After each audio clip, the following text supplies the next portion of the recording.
40. Rasul tidak menyebutkan 40 hari atau 40 bulan atau 40 tahun, karena yang meriwayatkan hadis ini Abu Hurairah ketika ditanya, "Ya Abu Hurairah, apakah 40 hari?" Kata Abu Hurairah, "Fa'abaitu," aku enggan menjawabnya.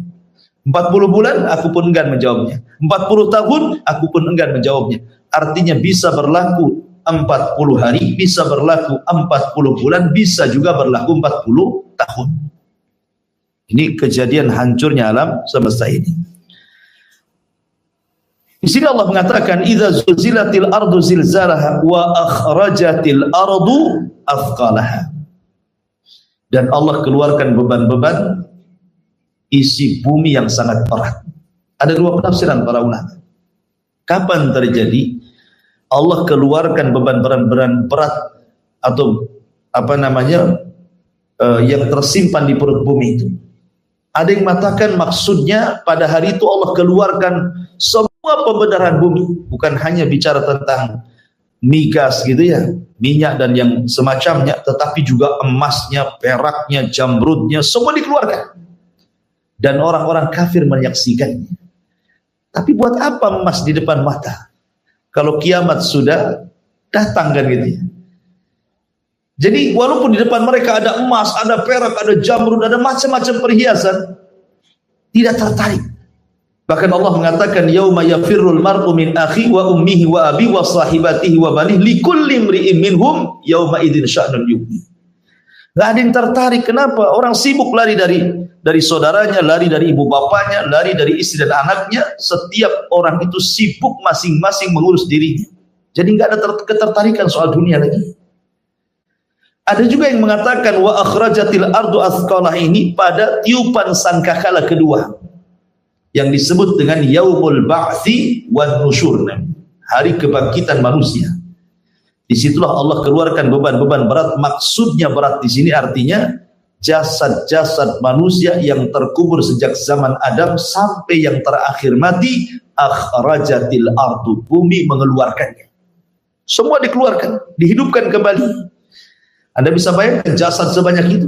Kemudian Allah katakan wa idzan nufusu zuwijat, apabila jiwa-jiwa disatukan kembali dengan rohnya. Itulah makna idza wa akhrajatil ardu athqalaha. Kemudian Allah mengatakan wa qala al insanu ma laha. Kalimat al insan di sini apabila disebut kalimat insan dalam Al-Qur'an konotasinya buruk. Seperti innal insana lafi khusrin. Innal insana khuliqa halu'a.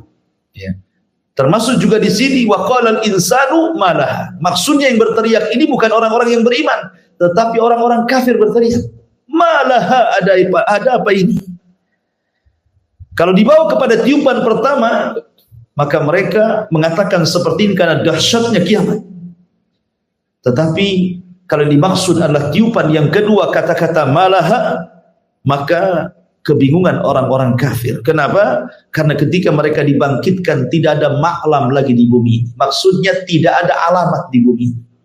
Kalau sekarang ada alamat, ada bangunan, ada jalan raya, ada RT, RW, lurah, kecamatan, kan itu kan ada alamatnya gitu. Tetapi nanti pada hari kiamat, setelah tiupan sangkakala yang kedua, bumi ini rata, tidak ada gunung, tidak ada bukit, tidak ada lembah, tidak ada yang meninggi, tidak ada yang merendah, semua rata. Itu yang dimaksud tidak ada alamat lagi. Sehingga tidak bisa mengenali tanah saya di mana, kapling tanah saya di mana, rumah saya di mana, nggak bisa dikenali lagi karena semua sama. Ya. Dan ini di hari yang sangat mengerikan, ikhwatu fiddin yang dimuliakan Allah Subhanahu wa taala, wa akhrajatil ardu athqalaha wa qala al insanu ma laha. Dalam surah Yasin kata-kata al insan adalah ya wailana man ba'atsana min marqadina hada. Dalam surah Yasin mentafsirkan kalimat malah. Ya. Apa arti malah di sini? Maksudnya orang kafir mengatakan ya wailana man ba'atsana min marqadina. Duhai celaka, siapa yang membangkitkan kami setelah tidur-tidur kami? Kenapa? Karena saat terjadi kiamat terputuslah azab kubur. Jadi dari tiupan pertama ke kedua itu sudah tidak ada azab kubur lagi. Di mana ruh kemudian kalau dia seorang yang beriman diletakkan, kemudian kalau dia orang kafir diletakkan di sijin, dan badan jasad mereka dihancurkan, kecuali tulang ekornya saja. Karena dari tulang ekorlah manusia dibangkitkan pada hari kiamat. Ya. Jadi surah Yasin menegaskan kalimat wa qalal insanu ma laha. Ya wailana, duhai celaka kami. Man ba'atsana, siapa yang membangkitkan kami mim marqadina, dari tidur-tidur kami. Tapi orang-orang yang beriman justru berteriak dan mengatakan hadza ma wa'adar rahman wa sadaqal mursal. Inilah janji Ar-Rahman dan benarlah ucapan para rasul. Benarlah ucapan Nuh, ucapan Ibrahim, ucapan Musa, ucapan Isa, termasuk ucapan Rasul kita Muhammad sallallahu alaihi wasallam. Wa qala al-insanu ma laha. Ma'asyiral muslimin yang dimuliakan Allah Azza wa Jalla, siapa yang menghancurkan bumi ini? Tentu pertanyaannya adalah Allah. Zat yang menjadikan bumi tidak gempa, dialah yang membuat gempa bumi. Dan Allah Subhanahu wa taala ketika menjelaskan dan menciptakan langit dan bumi fi sittati ayyam, pada 6 hari, dimulai dari hari Ahad dan diakhiri di hari Jumat, Allah menciptakan langit dan bumi.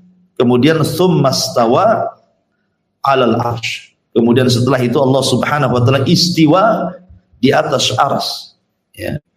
Kemudian Allah Subhanahu wa taala berfirman kepada langit dan bumi dan mengatakan i'tiya tau'an au karha, datanglah kepadaku wahai langit wahai bumi, suka atau tidak suka. Qalata ataina ta'in.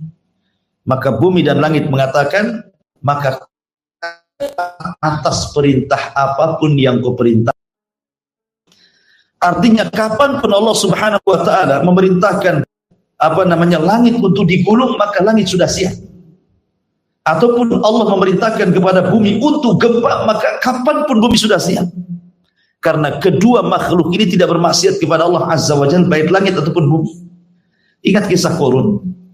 Ketika Qarun memfitnah Nabi Musa dengan seorang wanita pelacur. Jadi Qarun ini hasadnya luar biasa kepada Musa. Karena Bani Israel menghormati Nabi Musa, padahal dia tidak kaya. Sementara dia kekayaannya luar biasa, tetapi Bani Israel tidak menghargai dia. Sehingga hasadnya kepada Musa itu luar biasa. Jadi Allah Subhanahu wa taala ketika menceritakan tentang kisah Qarun, Qarun ini menyewa seorang pelacur untuk memfitnah Musa. Sini kamu, saya bayar sekian, nanti saya akan isukan kau berzina dengan Musa, kemudian kau hamil, biar orang tahu siapa sebenarnya Musa. Karena isu-isu soal perempuan kalau itu terkena kepada orang alim, itu langsung terjun payung itu. Nggak ada lagi cerita dihormati orang, ya kan? Ingat kasus yang lagi viral itu ya, 21 di Rogol bahasanya gitu ya, sampai subhanallah dihujat satu Indonesia. Kalau lihat YouTube tuh komennya ndak ada yang positif, semua negatif. Kalau soal kehormatan itu, ya berat jadi ustadz itu. Ya. Ma'asyiral muslimin yang dimuliakan Allah Azza wa Jalla. Akhirnya ketika manusia berkumpul tuh, Qarun datang dengan wanita itu. Kemudian di hadapan Nabi Musa ngomong sama wanita itu, ngomong cepat ngomong. Bahwa engkau telah berzinah dengan Musa dan kau hamil. Wanita ini ketika di hadapan manusia, di hadapannya Musa, di hadapannya Qarun, di depannya orang ramai, jadi wajah dia sekali-kali melihat Nabi Allah Musa, sekali-kali melihat Qarun.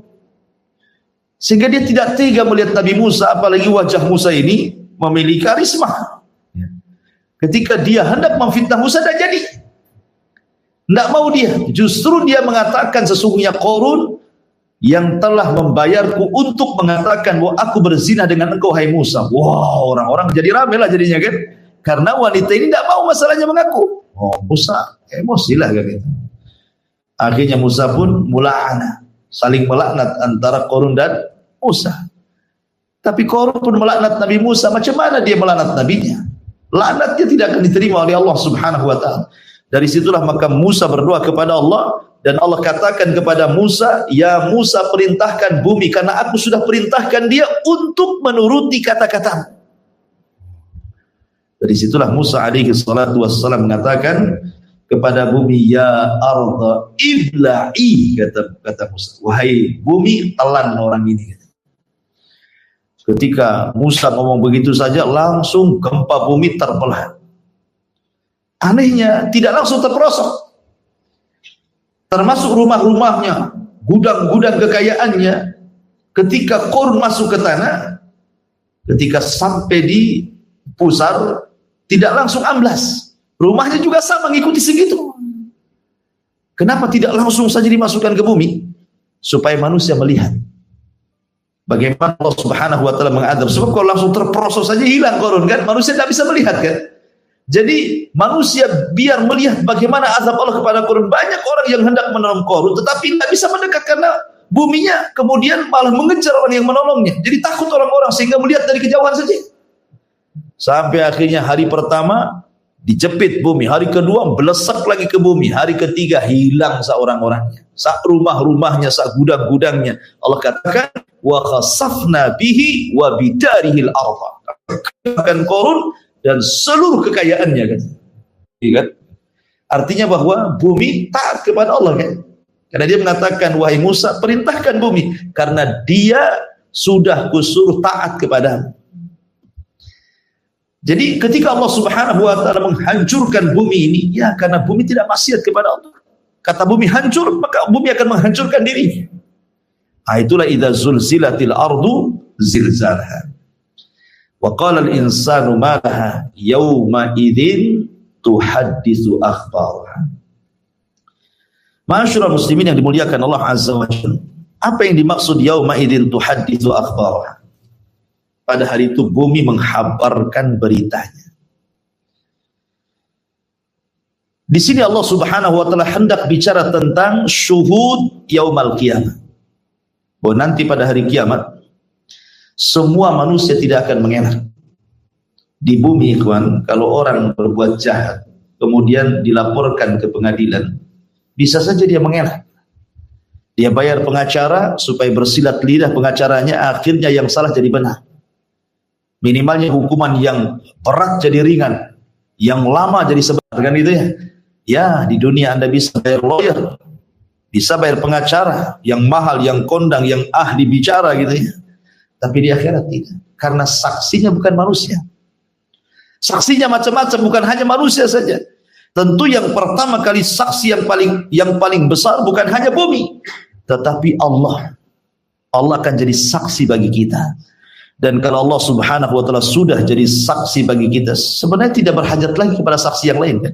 Kalau sudah Allah yang menjadi saksi lah, apalagi berhajat dari makhluknya.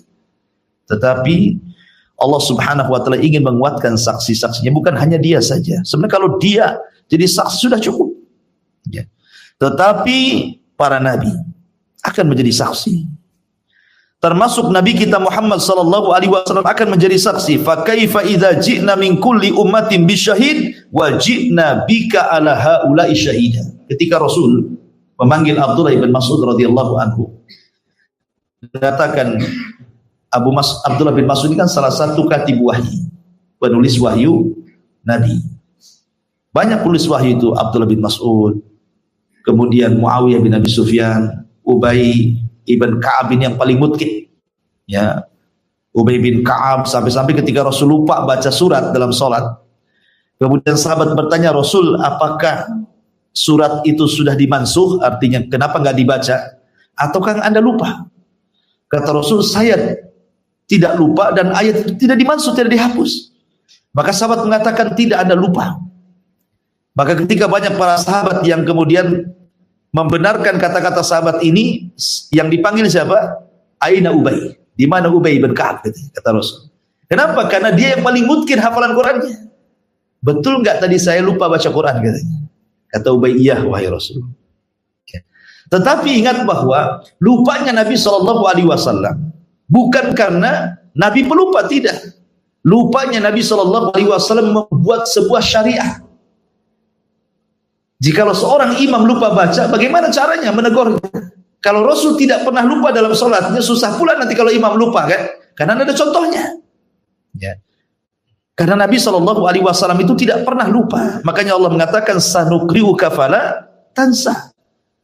Fala tansa di sini la bukan la tapi lan maknanya.